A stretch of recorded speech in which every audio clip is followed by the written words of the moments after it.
Okay, Vince, a lot of good questions tonight. We went Yeah. for Oh, yeah, you're quite right. a Oh, my while gosh. I didn't realize what tonight. time it was. I know. I just looked at the clock, and that makes me want to say, are you ready for rapid fire? I am so ready for rapid fire because I didn't know what time it I was. didn't either.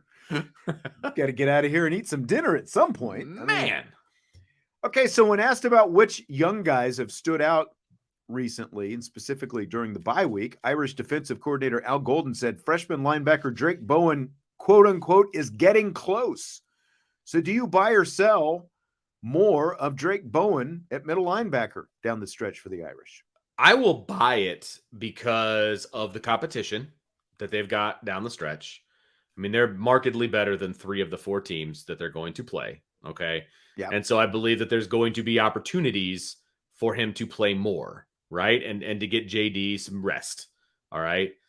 So I do buy it. And the other reason I buy it, not only the competition that's forthcoming, but also that's a name that he specifically brought up, right? He could have given a very coach word salad about, the young guys are all coming along, et cetera, et cetera. But he brought up Drayk Bowen, is what it sounds like. He brought him up specifically when the question was asked. So that tells me that he is legitimately getting closer and that we will end up seeing more of him.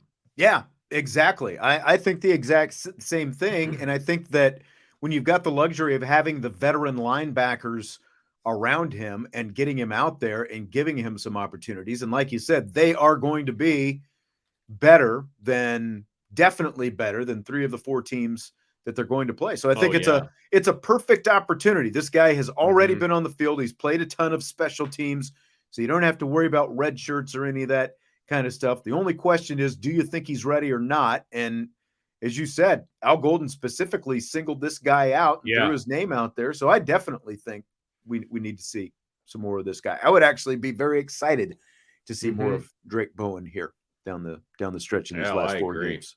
I agree. Speaking of red shirts, 4 games to go.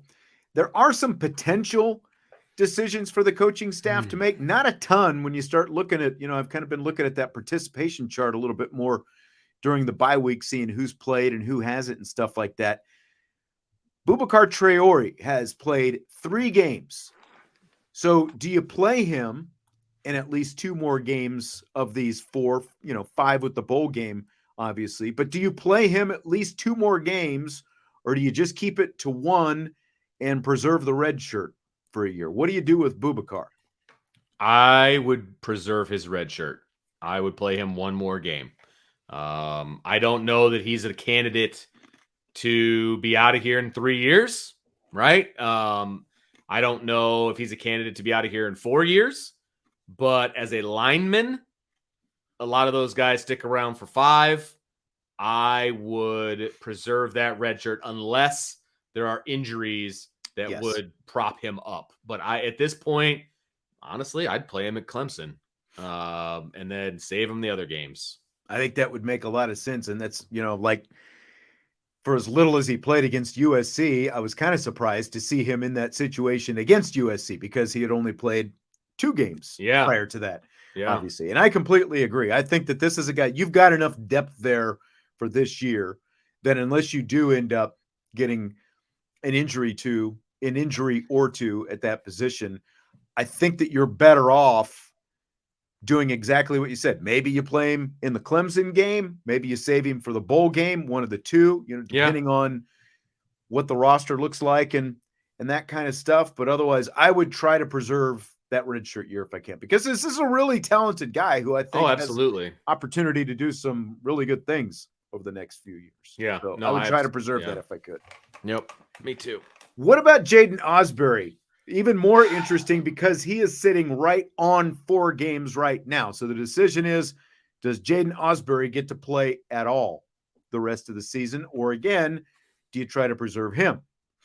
See, this one's a tough one because he's basically played special teams up to this point, right?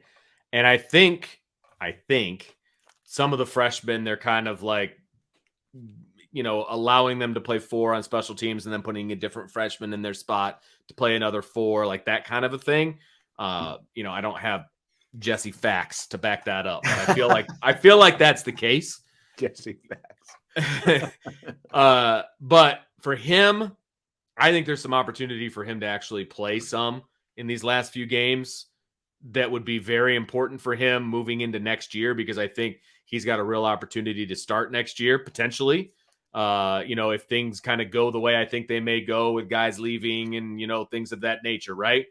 I would burn his red shirt. I would. If he's already got 4, you've only played 8 games, I probably would burn it. I think I would too, because again, like there's so much upside with him that if things like you're trying to predict the future to an extent, but I That's mean, true. let's say even if you kept the red shirt, okay, then he's got 4 more years. If you don't, then he's got 3. I would think that with his ability, by the end of the next 3, like he's At the end of a full 4-year college, full year. Yeah, that's right. going to be enough for him. And he's probably going to be off to the NFL. I don't think that it's going to be, and it's different for his position versus a lineman too, because for right. me, a lineman needs a little bit more development physically, right? Strength. And that's exactly right. And so that's why I'm not playing Boubacar, but I am going to play Ausberry, because that extra year in the weight room for Boubacar can make a big difference for him as opposed to Ausberry. So that's also comes into play for me. Yeah, Mr. 2.0, you don't need him for 5 years if you continue to recruit. And that's a great point as well. I get that because too. Yeah. you expect more guys to be coming in behind him who are going to be able to fill that seat. Jordan Faison, we've kind of talked about him before, but I thought somebody might bring him up. I think that he's played in 2 games. I think we're both of the mind that you just like he playing. You don't give him the scholarship if you're not going to play him. Listen, he's second on the depth chart right now. He's in the rotation. Yeah, like you're not gonna. You need him now. Yeah, that's why you gave him a scholarship. And that's the other thing about the depth chart, right? It depends on for each one of these guys, it depends on where they land on the depth chart. He's number 2. He's on the depth chart, literally. That's not a guy that you're considering redshirting. You gave him a scholarship. You've decided he's playing for you. You play him, no question. I concur. You need every bit of Jordan Faison right now. There's no reason to think about redshirting him. He scored a touchdown for you in one game, and he helped set up another touchdown for you in the next game against USC. He's got something that the rest of the roster is lacking to different extents and for different reasons when you've got guys with hamstring injuries, but he's got a lot of speed, and they need that speed out there right now. Here's one that Salty gave us yesterday that we didn't get to. Is the Heisman Trophy as prestigious now as it once was? Nope. That's a simple answer for me. Yeah. It's not. It's not as prestigious as it used to be. Used to be probably the might have been the biggest award in the country there for a while. Yeah. Pro or amateur. I think like it really meant something to win the Heisman Trophy, and I just don't think it does anymore. It kind of has fallen. Just another award. Because there's so many friggin' awards now as well. All the different positions have an award. The interior line has an award. Just so many awards out there. First of all, and the Heisman isn't the best player in college football anymore. It's just not.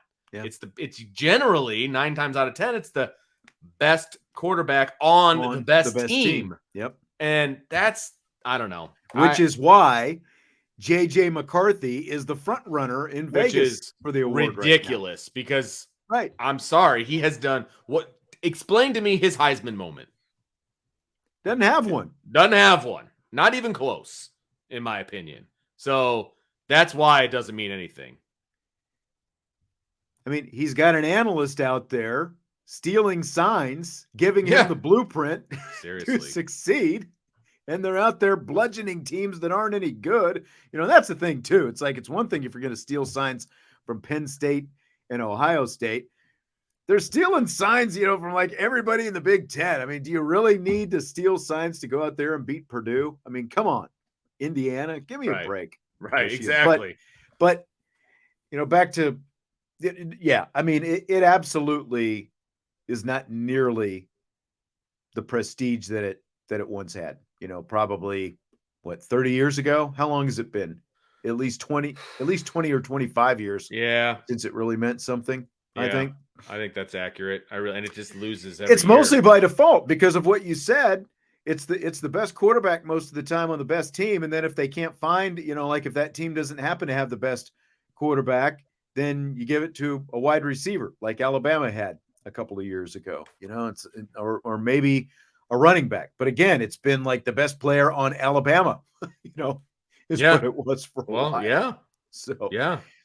do you have 3 top candidates for the Heisman right now? I mean, my thinking on that, I didn't look at any lists on purpose for this. Like I'm just going like off the top of my head based on what I've seen and things of that nature. I mean, I think Michael Penix is in the conversation. I think, Bo Nix has probably fallen out of the conversation because of the head-to-head. Still has the 4th best odds. So right so he's still in the conversation, right? Who else has really just been No one really has gaudy numbers right now. Like before the Notre Dame game, Caleb Williams deserved to probably be sitting at the top of the list. He had 20 touchdowns and 1 interception. Yeah, now the that's last true. 2 weeks, he's completely taken himself out of there. Yeah. I think it's JJ McCarthy by default because of how you defined it, just a minute ago. Best player, best quarterback, best team, but he's done nothing special. You're right. Yeah. He's had no Heisman moment. Penix, I would put at the top of the list. Jaden Daniels at LSU has the 3rd best odds right now, and it's like the guy's got 2 losses already. What has he done? That's anything? I think if the Hunter kid didn't get hurt, he could have put his name up there because of the two-way, because that's such a unique situation, and he was pretty darn good on both sides of the ball. But missing those games, I think, hurt his candidacy. And look, I never thought Shedeur was a candidate for the Heisman Trophy, but they've lost way too much for him to even be considered. D. Troll Hunter says Penix's numbers are gaudy. He's got 20 touchdowns, 5 interceptions, 2,500 yards, 71%. I mean, they're good. They're not gaudy. No, they're nothing because he's over the top. He top. Have 5 games left. Yeah, and I mean, and he hasn't been running this year like he's run in the past either. He's been more, stay in the pocket and throw. But he would be my front runner, actually. And, he's going to be hurt because he's a West Coast guy, not in Los Angeles. But he would probably be my front runner right now. But I would also say, watch a guy like Dylan Gabriel from Oklahoma, as long as they stay undefeated. They struggled a little bit last week to get past UCF, but they're the undefeated team right now and a chance to get to the playoffs. And Jordan Travis, I'm surprised Jordan Travis per Vegas isn't a little bit higher because they're undefeated and they're probably going to end up undefeated. And he's got, pretty good overall numbers as well. He's run for 5 touchdowns, thrown for 15. So those would be mine, I think. Well, and it's funny because D-Troll Hunter is a big Penix guy, and I get it. We said he's the front runner, and he's like, well, put him up against McCarthy's stats. We just said we don't think McCarthy should be up there. So that's not really an argument. Penix is at the top of my list. I'm not trying to dog him. I'm just saying he doesn't have numbers that jump off the page at you. I've got the numbers. Here they are. Penix, 20 touchdowns, 5 interceptions, 2,500 yards, 71%. McCarthy, 18 touchdowns, 3 interceptions, 1,800 yards, 78%. He's got 700 more yards, but again, Michigan runs the ball all the time, which is a knock against McCarthy. He's a game manager. I mean, 78% jumps off the page at you, but again, he's not asked to do that much. So that's right. And when you know what's coming, most of the time you should be able to complete 78%. I'm just saying. We're not arguing, Troll Hunter. We're not at all. We're what did Rod Tidwell say? You think we're arguing? I think we're finally communicating. It's awesome. I'm on Penix. Baby. I'm on Penix. Don't worry, I'm not arguing with you. Yeah, I agree. He'd be my first. I liked him when he was at IU. To be honest with you, I was a Penix fan when he was at IU, and then he had that down year, and then he went to Washington, and he's been killing it. So, yeah. Here's a tweet from former Notre Dame football coach Charlie Weis. Fantastic. So Charlie says, quote, "One request moving forward, please drop the junior when discussing my son. He has earned top billing, and if either of us should be tagged, just call me senior. I am proud of him both on and off the field, and he deserves number one status. Just call him Coach Charlie Weis. Thank you." End quote. That is the tweet or the X post from Charlie Weis Sr. for now. So what do you think of this, Vince? If you didn't want him to be called Junior, you should have given him a different freaking name. Yes. Okay. You gave him the same name you have. There's a reason that my son's name is Dylan and it's not Vince, because I didn't want him to be a junior. I like, if you don't want your kid to be called Junior, don't give him your name. You have 100% control over that. Come on, man. Like, that's ridiculous. And he still gets the same respect regardless of what you call him. That's the other thing. Like, it'd be one thing if he was known as Chuck or Chaz or, Charles or like, if you want to get into the, whole brevity thing, it's like you gave him the same name as you. We've got to be able to differentiate between the two, because if we just say Charlie Weis, then we're like, everyone automatically assumes we're talking about the old guy with the crew cut, right? Yeah, exactly. I mean, you have to call him something. And he's always been Charlie Weis Jr. Always. Even when he was in high school, going to multiple high schools in the area. Yes. He was Charlie Weis Jr. And that's his name. I'm sorry. That'd be like, stop calling me Vince. Right. Don't call me Vince. Like, what's his middle name? Can he go by his middle name or something? I don't know. Like, I get the sentiment. He's trying to praise his son and talking about, great. He's made his own way and all that stuff, but you gave him the same name as you. There's nothing the rest of us can do about that at this point. And here's the thing. There is a little bit of nepotism involved because of what his name was. Let's be clear on this, because, he was breaking down film in high school. I know this, using the Notre Dame film breakdown and equipment and all of that. Then when he went to college, he was a student coach. Like, those don't really exist, first of all. And they existed because he was on his dad's staff. Right. So he built he got to be on a D1 staff because of who he was. Now, but the other side of that is he has made his way since then. Like, he was just like Joe Buck.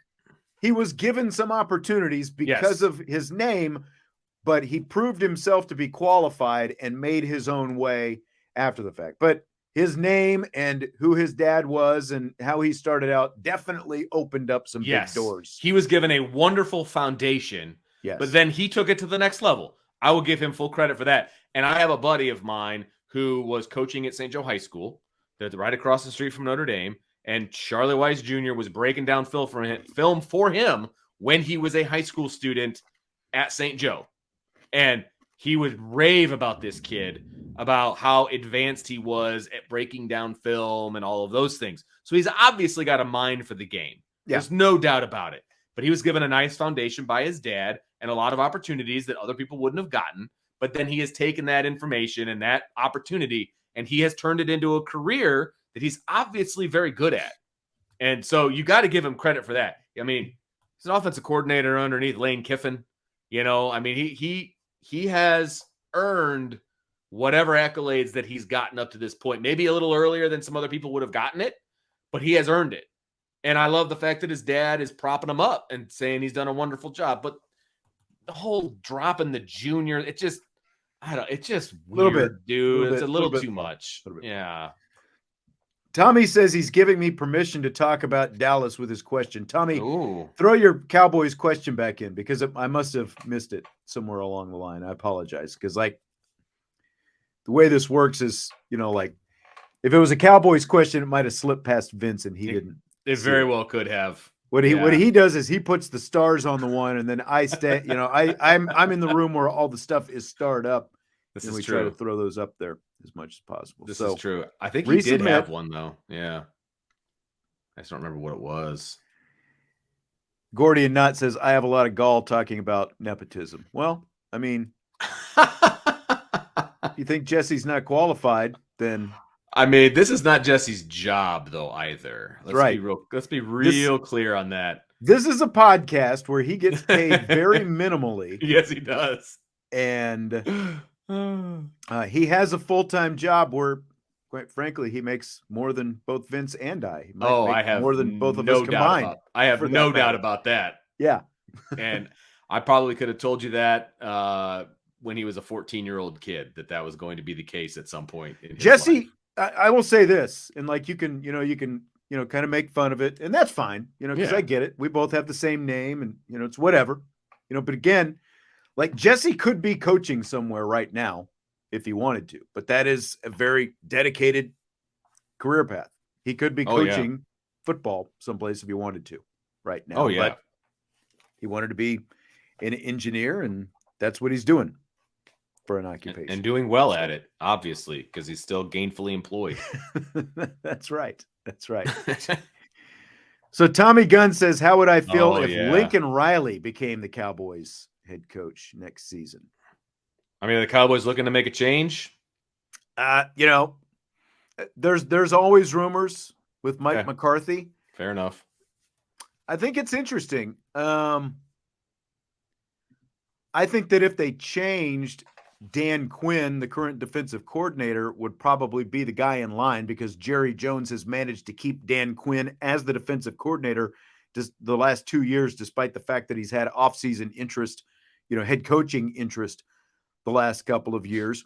I think it would be a really good setup, actually, if Lincoln Riley was the head coach running the offense and Dan Quinn was the defensive coordinator, but I don't think that'll probably be the case. And based on Lincoln Riley's disinterest in defense over the years, I don't know that I would necessarily want that. So yeah, I guess my long short answer is no. I don't think that that's something I would be interested in. I mean, I've been asked the same question about the Bears situation. And would you want Lincoln Riley if it was like a guarantee that you got Caleb Williams too, that kind of a thing. And, Caleb Williams is a good quarterback. I think he's better than Justin Fields. But you can't keep just drafting quarterback after quarterback after quarterback and expect it to work. So it's like, I would love for Justin Fields to at least pan out and then just keep putting weapons around him. Like, let's build up that offensive line. Let's, there's a lot of other things that I feel like you could do without wasting your draft capital on a quarterback. So I'm not a fan of Lincoln Riley as a coach, though, either. So the best part of that deal for me would be the quarterback and not the head coach. Yeah. DK says, does his system transfer to the league? I would say probably not, because they tried this once with Cliff Kingsbury and it bombed pretty quickly. I think he might have some early success, but I just doubt that there would be much staying power in what he's doing in the NFL. I just don't think it would last long enough. And again, like talk about complementary football and that kind of thing. That's never really been a thing for Lincoln Riley, either at Oklahoma or at USC. And you have to have a lot more complementary football in the NFL. That's not the direction I would want to go, but there's probably someone who would like that. Vince, I mean, you might be in store for, Jim Harbaugh here within a year or so, the way things are working up north right now. Both situations I would not want to be in. Jim Harbaugh was a good NFL coach. He's just a little too quirky for my taste. Mm-hmm. Let's just put it that way. Yep. Fill in the blank. Your interest in the Arizona Diamondbacks Texas Rangers World Series is blank. It's about a negative 75,000. Like it just is not. I have watched. Now this is because I am a spiteful Cubs fan, but I have watched zero playoff baseball. Really this year? Yeah. I've meant to ask you, like how much you've watched. So it's not zero. Been much. I have not watched one inning of baseball in the postseason. Now a lot has been going on for me off the field, so to speak, since the playoffs have been going on. So that's part of it. I will admit that is part of it. But for baseball, if I'm not at a game, I've got to be at least invested in one of the teams playing to have it on TV. I mean, that's just who I am, just because of how long the game is and the investment that it takes to watch an entire baseball game, right? I've got to be invested into one of the teams. Yeah, I was really hoping for Rangers, Phillies. There's just one. There's no, you've got two Cinderellas basically. So who do you root for? There's no bad guy in this World Series. I like seeing. I've always liked Bruce Bochy, so I didn't mind seeing the Rangers go. Adolis Garcia has just been a beast during the postseason. He's got like 7 home runs and he's driven in more than 20, I think, during the postseason. But it's like nobody knows who anybody is on either one of these teams. At least if the Phillies had gone, one, they're fun to watch. They've got a great home atmosphere. But I mean, you've got Kyle Schwarber and Trey Turner and Bryce Harper and Honor. I would have watched at least one of the World Series games that the Phillies were involved. Yeah, I will say that. Max Scherzer for the Rangers. It's like the only guy anybody knows on either team, I think. And, he kind of limped into the postseason, even though I think he pitched the clincher for the Rangers. He started the clincher for the Rangers against the Astros. But I don't know. Mine is barely existent, at least a little bit more. My interest is at least a little bit more existent than yours. But it doesn't take much. Not by much. Yeah. Not by much. So here's an interesting one, I think. Brian Curtis, the host of the Press Box podcast, he joined me to talk some college football media this summer here on this show. He said this week on his podcast, the Press Box, that he thinks all reporters should be required to sit in the stands like regular fans at least once a year. Do you buy or sell that? I sell it, but I do want to explain my sell. Okay. Sure. When we are what we're here for. Us, I know, right? When we are covering a game, not from a play-by-play standpoint, because that's a whole different ball of wax. But like for us, when we're covering a Notre Dame football game, we've got our laptops, we're typing, we are, writing a story, taking notes. Are we sitting in the stands standing, or are we sitting in the stands trying to get our work done as well? So that would be very difficult to do your job in the stands. So that would be the sell part of it for me. The buy part of it for me, though, there are some members of the media, I'll leave it at that, who are very spoiled. Very, that's beneath me. That is this, that is that. Right. Their asses belong in some fan seats every now and again to keep them humble. I do agree with that. I do agree with that. So, but it would be hard to do your job. That's the only problem. It would be very difficult to do your job. It would be hard to do your job. And, we don't have this Connor guy from Michigan out there buying tickets for everybody to sit out in the stands. Someone's got to pay for those. That is true. When we go to the games we're sitting in the press box, we've got a press pass and we don't have to pay for a press pass. This is true. Just have to do our jobs and get the credential and sit there and do our jobs. You go sit in the stands. It's going to cost some money. You got to start shelling out some money. That would be if they said, hey, there's one game where you're not going to be in the press box and you have to buy a ticket. I'd be like, I'll watch the game from home. Like that's what would happen for me. That's exactly right. Now, I understand and I agree with the perspective that you're talking about. And like what Brian Curtis is saying here, I think that it probably would give some people a different perspective that maybe you sort of, you haven't had for a while, that maybe you need a little bit. But at the same time, I don't sit in the stands for the games I cover, but I have sat in this, we've both gone to Cubs games, baseball games. I've been to some NFL games and stuff like that. So I've sat in the stands at different points, not necessarily for the games that I'm covering. But you definitely do have a different perspective when you're sitting out there in the stands versus in that sheltered cocoon that you're in the press box. It's a majorly different situation. And like the year after COVID, I did sit in the stands for a couple of different games because Brian wanted to go to the game and he wasn't able to sit in the press box. And so he and I sat in the stands and we each had our notebook and we were like trying to take notes. And it was fun because we're friends and it was a fun atmosphere and we enjoyed the game, that kind of thing. But I didn't have near the notes and near the work that I was able to get done that I do when I'm in the press box because I didn't have my laptop. I didn't, you know what I mean? I was just scribbling notes in a notebook. And it was like 85 degrees. So it was like sweating and trying to take the notes. And it's like, so it is very difficult to do your job, but I have done it. It's just, I enjoy being a fan, to be honest with you. But I tell you what, over the last 20 years though, Sean, I've kind of had the fan beat out of me to a degree. And maybe that's kind of what Brian Curtis is referring to a little bit, because you do, you do get it beaten out of you when you do a job like this. It's a lot lot allowed different. to cheer. You're not right, because I was a fan of Notre Dame before I ever followed, covered Notre Dame, right? Right. And and Sean can attest to this. Those first couple of years in the press box, I was a little out of control, like trying to cheer. He's like, "Dude, you can't do that." I'm like, "I'm sorry," But Right. now it's just like we're just kind of fist bumping each other and like doing some things like that, and it's just the cheering. I sit in the stands and I'm just like, I don't say anything. So, and that's why it's fun to still call games, because even though you're not literally cheering, like you can get excited. You can get excited about things in different ways. Yeah, good call. Yeah. Yep. Good call. Yep. All right. Well, yeah, that's, but as I just said, as Mr. 2.0, Ryan Harris does it on the air. That's exactly right.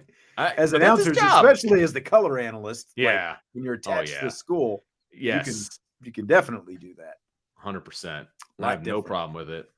A lot different. We'll slip one question in here at the end before we wrap up. Kevin, is this the best secondary since the glory years? I say yes. As a whole, yeah, top to bottom, and specifically corners. Even I think it's the best set of corners that they've had. At least since like going back to the Bobby Taylor years, and in that era, like early 90s and that kind of thing, for sure. We have been lamenting for a great corner combo for years and years and years. And we were always told you can't get good defensive linemen and you can't get good corners to come to Notre Dame. Obviously, that myth has been busted, right? And I hope that continues. There's a lot of talent on this roster at the cornerback position, and there's more coming.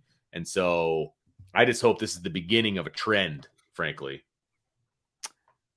Done a great job both recruiting that position and coaching it up. Position. Yeah, no doubt. Yep, for sure. All right, well, we will wrap it up with that. Hit that like button, please. And, of course, subscribe, rate, review. And we will talk to you tomorrow on IB Nation Sports Talk. Yeah, baby.